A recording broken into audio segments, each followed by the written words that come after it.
The movie opens with a high-speed car chase on Pearl Street Bridge. A car crashes into a truck while being pursued by a police car and a helicopter. From the wreckage, a man emerges and pulls out Lisa, the kidnapped daughter of Congressman Richard Rhee, while threatening the police. A fierce gunfight ensues between him and the officers, resulting in the deaths of both the man and Lisa. The news reports the deaths, leading to Detective Jason York's dismissal and Detective Conners' suspension. Later in Seattle, a group of masked men arrives at an American National Bank in a black car. They enter the bank, and one of them fires a shot into the ceiling, ordering everyone to the ground. The criminals force employees and customers upstairs, and when an officer intervenes, they quickly overpower him. One of the robbers instructs an employee to electronically lock all the entrances while another plants explosives and fires into the ceiling. When an employee inadvertently triggers a silent alarm, he is shot in the shoulder. The gang leader first scolds his team for the mistake, then coldly kills the wounded employee once he realizes what has happened. Meanwhile, Detective Galloway receives an emergency call while spending time with Detective Martin Jenkins. Within minutes, police and news crews surround the bank. Detective Cole arrives at the scene, secures all entrances, and orders Officer Nina to summon the SWAT team along with a backup unit. Assuring his team that swift action is imminent, Cole establishes communication with the bank. From inside, the robber leader, using a voice changer, contacts him through an online text system. Introducing himself as Lorenz, the leader declares that he is in full control and warns that no one will enter or leave without his permission, threatening to kill anyone who disobeys. Elsewhere, Detectives Martin and Junior Detective Shane visit Detective Conners' home. Although Conners is initially reluctant, he eventually allows them in after realizing the seriousness of the hostage situation at the bank and that he is expected to take the lead. When Conners questions why they need him specifically, Shane interjects that lives are at stake. Conners reminds Martin of his suspension, and Martin hands Conners his badge while informing him that Shane is now his new partner, essentially a newer version of himself. Conners, now accompanied by Shane, arrives at the scene with Martin and the SWAT team. A reporter rushes toward Conners for a comment, but he brushes her off without a word. Detective Cole, noticing Conners' visible displeasure, later announces that Conners has been reinstated to full active duty despite previous controversies. Although Cole protests, arguing that an innocent civilian died under Conners' watch during an earlier hostage crisis, Conners defends himself. Martin steps in to confirm that Conners is in charge, and Cole, dissatisfied with the decision, walks away abruptly. Shortly thereafter, Martin pulls Conners aside, urging him to do the right thing for the hostages and to prove his detractors wrong.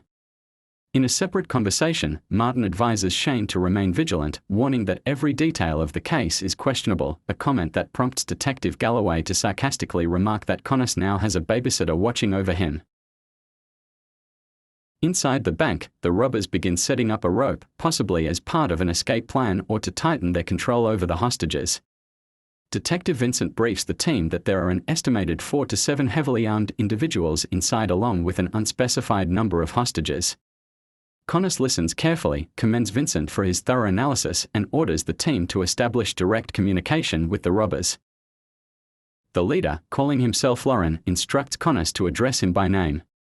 As Shane takes meticulous notes, Lorenz speaks with calm authority and unwavering confidence, insisting that he does not want any higher-level interference. He hints that he has been planning this for a long time and even sarcastically notes his surprise at how quickly Conners was tracked down despite his suspension. He also reveals that the hostages are mostly unharmed except for one who has been executed. Soon after, news reports announce that the robbery has entered its second hour. Although communication with the robbers has been established, no specific demands have been made public. Conners learns from Shane that Captain Martin is currently uptown briefing the commissioner and that the robbers are well versed in police protocols and tactics. Shane warns that Lorenz is deliberately stalling to gain time and possibly expand the scope of the situation. Deciding to act, Conners makes the bold move to enter the bank.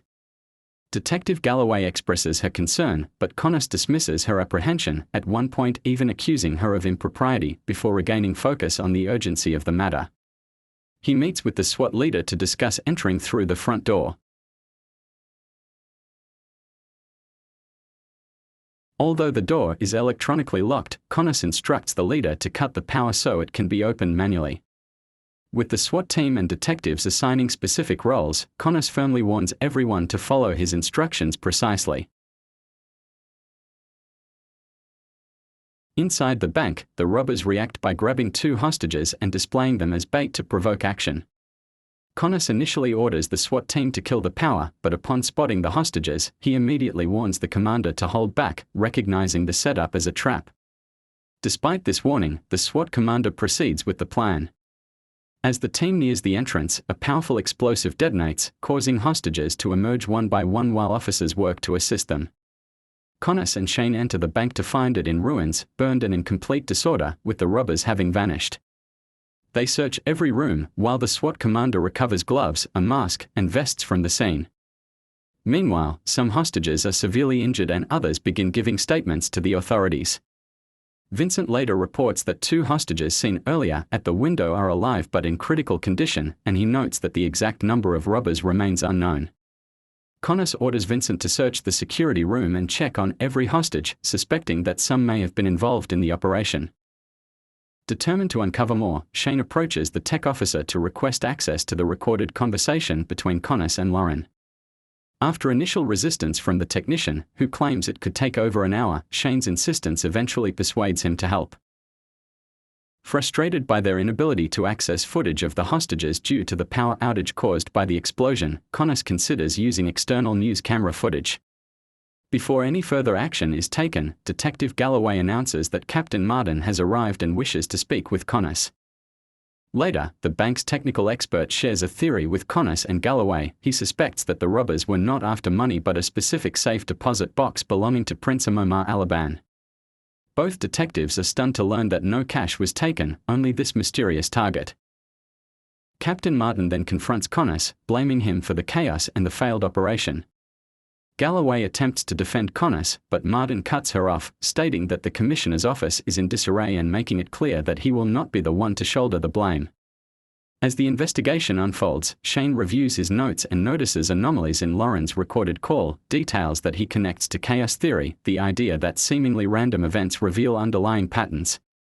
Intrigued, he shares his insights with Conners, who, although not fully acknowledging Shane as an equal, agrees to work with him as his partner. A new lead emerges when Vincent presents security footage showing Damon Richards, a known criminal previously involved in a bank robbery, in connection with the current case. Though Damon's address is unknown, Vincent provides the location of his girlfriend, Gina. As Conners and his team head to Gina's house, a shot rings out. Damon appears on the scene, opens fire, and injures an officer. In the ensuing chaos, Shane manages to disable Damon's hand, but Damon escapes. Gina is subdued when she attempts to resist, and Damon speeds away in a car. Thinking quickly, Shane commandeers a bicycle to pursue him through narrow shortcuts, though he crashes hard to the ground. Meanwhile, Conners relentlessly pursues Damon and ultimately rams his car, ending the chase and capturing him. Back at the investigation headquarters, Galloway checks on Conners, who assures her that he is fine. Shane informs Conners that Gina has 2 children and insists that she knows nothing about the bank robbery. During a side conversation between Vincent and Shane, Conners learns that Shane is the son of the well-known detective Harry Dekker. Later, a woman named Man introduces herself to Shane in a flirtatious manner and shows him a bag filled with cash, not from American Globals, but from World National Financial, before leaving her contact card behind. Conners and Shane then question Gina again about her and Damon's involvement in the robbery. Gina denies any knowledge, and when pressed, Conners threatens to involve child services. Frustrated, Gina finally tells the truth, though neither Conners nor Shane fully believes her. Detective Galloway instructs Men to fax over the documents, as evidence was reportedly found in the downstairs room. However, when they arrive, the evidence is missing. Conners questions Harry, who reveals that the evidence was signed out by Callow without a warrant, which leaves Conners furious. The team later gathers with Martin to discuss the situation. Galloway reveals that Callow had signed out $433,000 in evidence 2 weeks earlier, raising suspicion that Call might be a key figure in the robbery. The team becomes divided, some trust Call, while others suspect his involvement. Shortly thereafter, Call is found dead in his home from a gunshot, with no signs of forced entry or disturbance. During the investigation of his scene, the detectives discover a voice memo from Lorenz, not addressed to Cole but to Conners, in which he vows revenge and promises that vengeance will be Conners. Enraged, Conners grabs the phone and demands a face-to-face meeting with Lorenz. When Lorenz does not reply and simply hangs up, Conners and Shane struggle to make sense of Cole's connection to the robbery. Martin then informs them that Prince Omar Alaban has withdrawn all his money from the country, a revelation that deepens the mystery as it becomes clear that the robbers did not steal any money but instead caused destruction and took hostages. In the bank's surveillance room, Shane notices an odd change in the camera angles at a key moment, as if something were being hidden. A detective prints data from the computer, and Conners orders Dax to hack into the system for more evidence. That evening, the team relaxes at a cafe over dinner, sharing a calm, friendly moment. Conners excuses himself to use the restroom, and Galloway follows him. In an emotional moment, she confesses her regrets about not being with him, but Conners dismisses the sentiment, saying it is too late to revisit the past.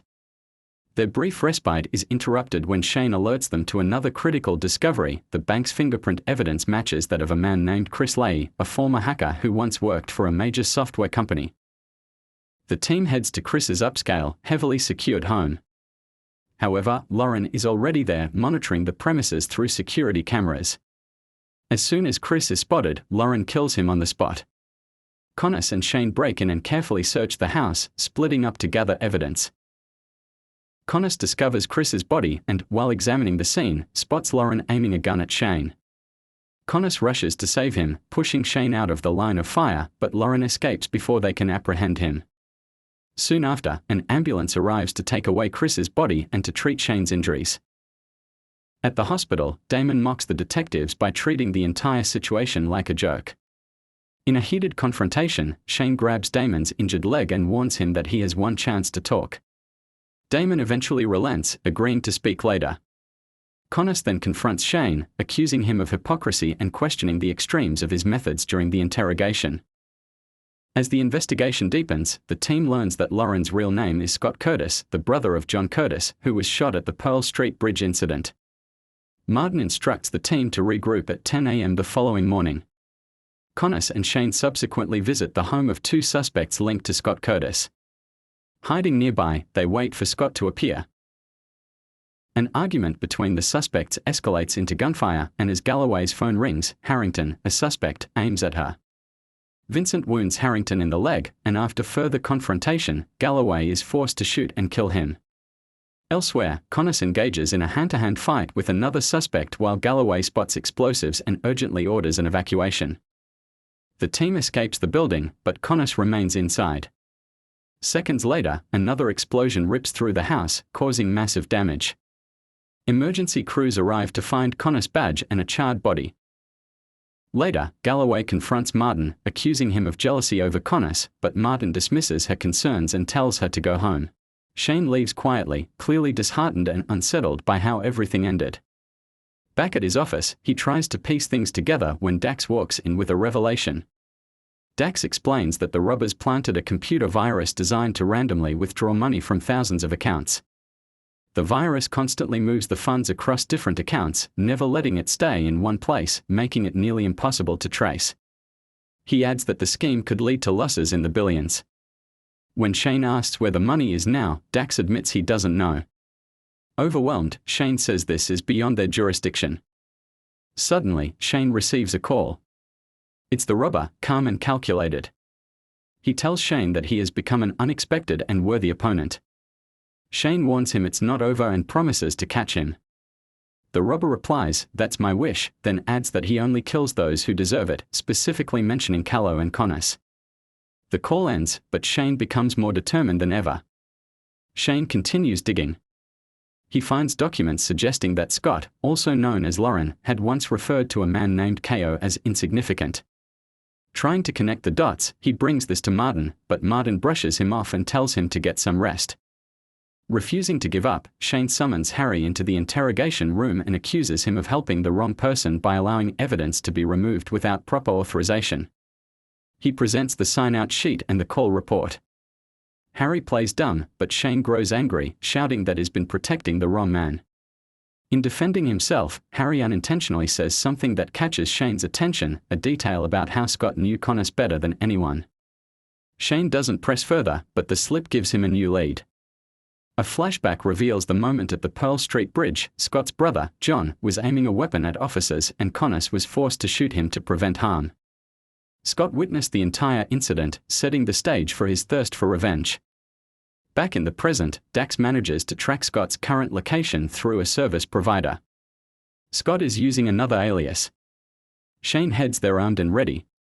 When he confronts Scott, Scott suddenly opens fire and then flees to a nearby restaurant, taking a young woman hostage at gunpoint. As he tries to control the scene, Galloway sneaks in behind him, but Scott senses her and shoots, wounding her before escaping into the night. Shane gives chase as a frightened girl points him toward the container yard. He follows, shouting Scott's name, but the maze of metal containers makes it nearly impossible to catch him quickly. Scott reaches a docked boat. As Shane closes in, Scott ambushes him with a stick, knocking the gun from Shane's hand. A brutal fight breaks out. At first, Scott has the upper hand, but Shane manages to recover his weapon and fires, killing Scott instantly. Later, Galloway opens up to Shane about her past with Conners.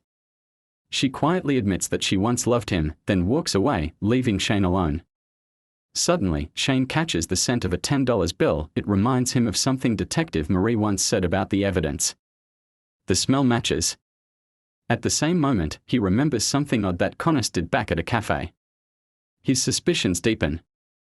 Shane rushes back to his office and digs through files, searching for answers. At first, nothing adds up, until he pulls a book titled Chaos from the shelf. As he rereads the theory, it hits him: Conners isn't dead. He races to the airport, hoping to stop him. But just before he can act, his phone rings.